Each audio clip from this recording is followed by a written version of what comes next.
Yeah, I think you look at this game and it's hard to push against your initial instinct, which is Death Valley at night. You're on the road. You just lost to USF. And you're telling me that you're going to go in there and win this game.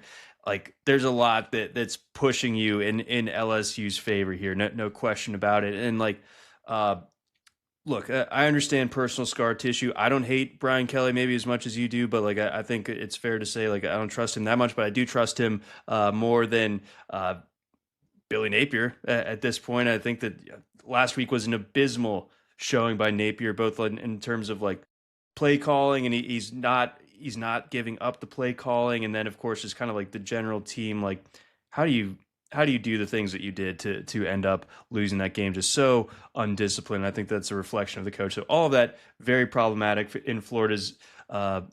in Florida's direction. However, I think ultimately I think Florida can just kind of. I think we're going to see a great DJ Lagway game, and maybe I'm basing that off of almost nothing. I do think that Jaden Baugh is one of the best running backs in college football. I think LSU hasn't seen like a truly great rushing game just yet.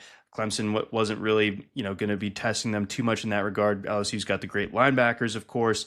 But I think ultimately against like it's one of those college football things where it's like everything is telling you to bet LSU and LSU gets this done. And I certainly could see that. But 7 and a hook, I think Florida somehow hangs in and makes this one close. Like I think that logic would dictate that the spread should be higher than this, and that kind of like is catching my attention enough to push me a little bit towards Florida.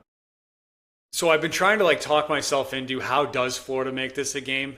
Like, because obviously I think on offense, they're going to have to throw the kitchen sink at LSU. Like everything you got in that playbook, whatever you got, like emergency break glass, this is the week for Florida to do it because they especially for this coaching staff and this program and the buy-in and all that kind of stuff, and just really to calm their fans down too.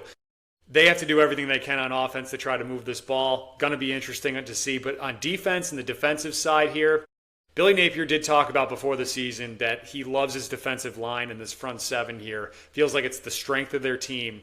So we know Garrett Nussmeier can become turnover prone when he's pressured.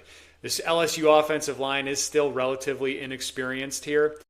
If they can create enough pressure, I do think that's your avenue for Florida to keep this game close here and cover this number and maybe even somehow try to pull out a win, right? So if they can make Garrett Nussmeier uncomfortable, he took 3 sacks last week.